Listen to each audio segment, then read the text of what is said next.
What round is it? 5. 5. Good morning. We are at... Where are we? Clay Pigeon, Clay Pigeon. Dorchester. Dorset Way. My brain's not working this morning.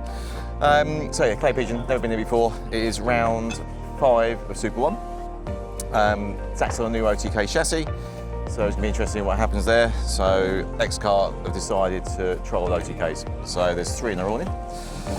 So hopefully this weekend will be good fun. We've never raced this track before, so Zach's about to go out and see what it's like. He's on old tyres, new chassis, see what else could go wrong. Right, enjoy the video. So we had an option to purchase OTK because Zach broke his X-Kart off at Wilton on the Kart Champs on the last round. So we now have an OTK. There's 3 OTKs in the awning. We're going to test them, see how they go. And we missed the first practice because the pedal kit was on the new car, and Zach's obviously growing overnight and he couldn't fit in it, so we've had to strip all the pedal kit out and go back to standard and then adjust those pedals to make them fit.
So first practice, well, we missed the first one, so Zach's first practice bit. Second practice, went okay. He said the kart was a bit jittery. It's brand new, so it's got bedding. For OTKs, it takes a good weekend to bed them in before they start gripping up. But second time out, let's see how we get on this one.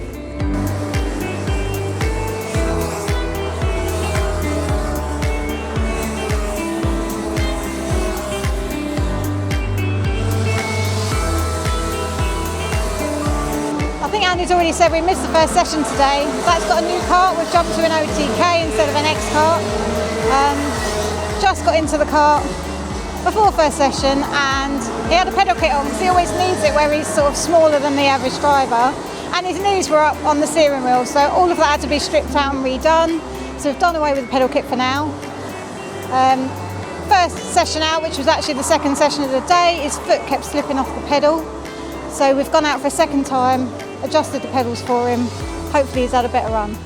Some of the drivers here are absolutely flying, and Fletcher Grounds, well done to you, you are rapid on this track.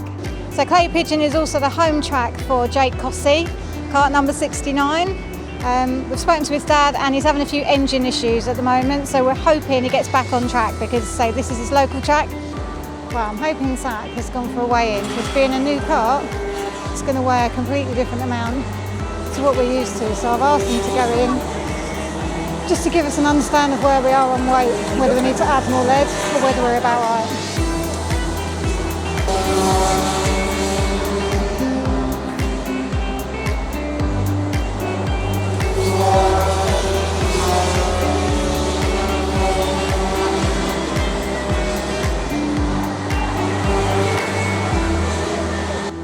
So the OTK actually weighs 2 kilos less than the X-Kart, so we're having to strap some weight on to get them up to weight.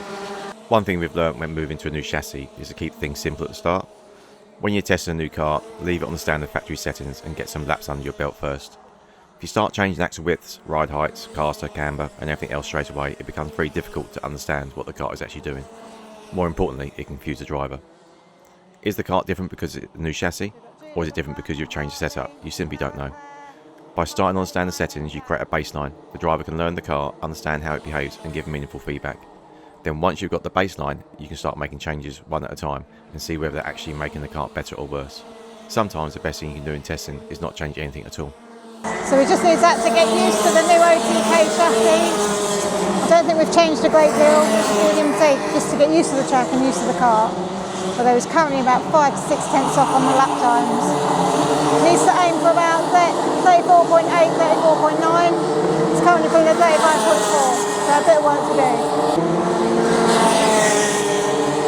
So this is Zach's third practice of the day. We've just had lunch break.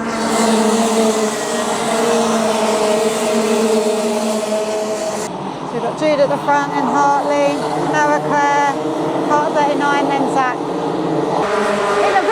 Fletcher's overtaken Zach now. Fletcher's absolutely flying at this track.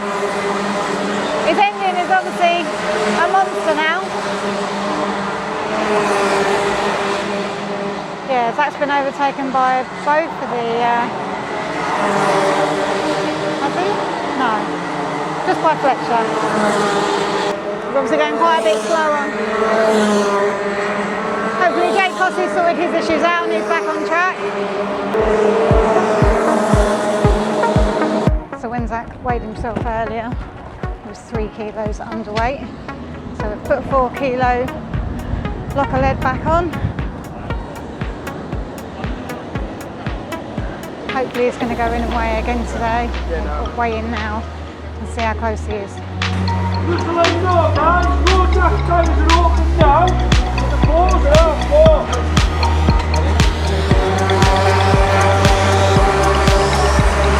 Right, this is it, we're off out for the last session.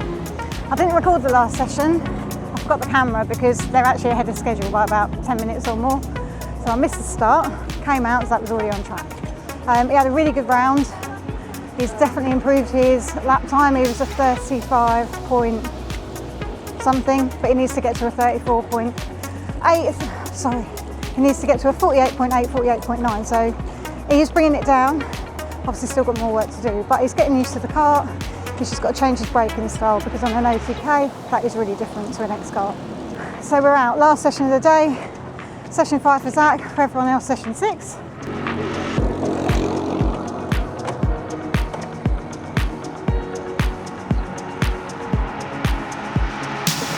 I think this kart is killing Bish's back, and earlier today we added another 4 kilos. So we've never been to Clay Pigeon before, and it's unlikely we'll ever come back because we've heard in the news that Clay is being sold. I think it's being sold, and they're going to turn it into a holiday park. Planning permission's already been agreed, so it's a bit of a shame for people who live down this way that, say, the main karting track that they've got here is going to be lost. It is a fairly large track, a quick track but large, and you can see that the awnings go all the way around.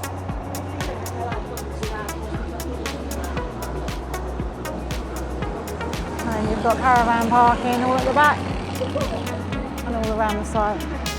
We've got Lucas still down there with Chase and Andy.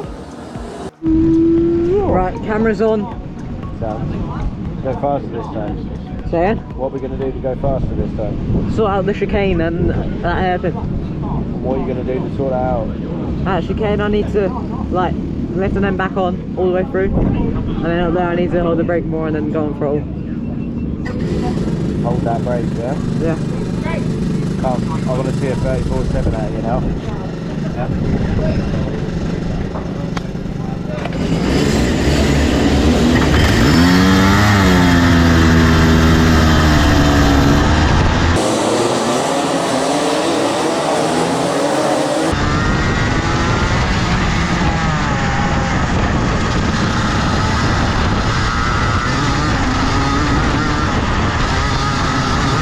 So Jake Cossey's gone out the front. As Dad mentioned earlier, we still haven't sorted his engine issues, but hopefully all sorted now and all good. Zach improved steadily throughout the day as he got more comfortable with the new chassis. Every session he learned a little more about what the kart wanted and how it needed to be driven. This is his final practice session of the day. I've left all 13 laps in so you can see the progression for yourself.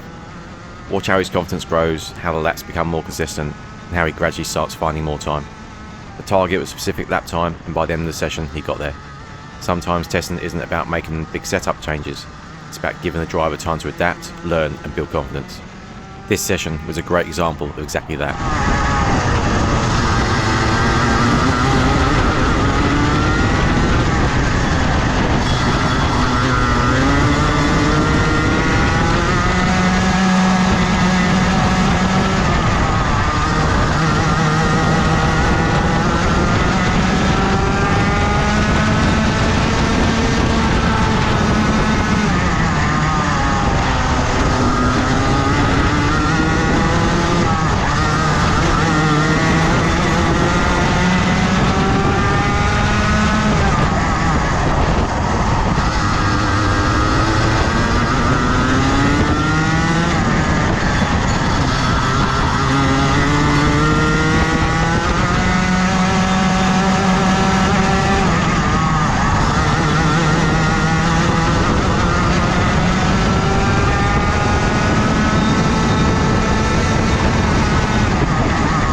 Zach had done exactly what he needed to do.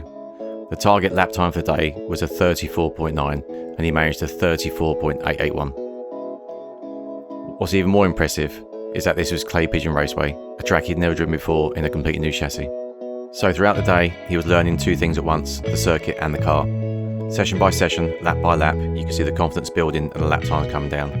By the final practice, he'd not only reached his target, he'd gone slightly quicker. Sometimes testing isn't about topping the timesheets, it's about understanding the car, learning the track and achieving the goals you've set for the day. Today, he did exactly that.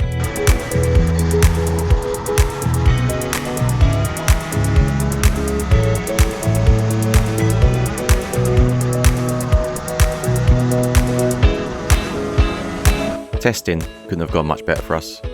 Zach arrived at a track he'd never driven before, in a brand new chassis, and by the end of the day he had achieved the target lap time and built some real confidence. We left Friday feeling pretty positive about the weekend ahead. But as most karting parents know, racing has a habit of keeping you grounded. What looked like a promising weekend on Friday quickly became a very different story once the racing started. There were plenty of ups and downs, some frustration, a bit of bad luck, and a few moments that tested all of us. One thing we've always promised with Zenico Racing is we show the whole journey, not just a highlight reel. The wins, the setbacks, the good days, the bad days, because that's what national karting is really like. As parents, we create these videos to help other families understand the reality of the sport, the challenges, the emotions, the costs, and everything that comes with chasing the dream. So make sure you watch part 2 and part 3 to see how the rest of the weekend unfolded, because sometimes the biggest lessons come from weekends that don't go to plan.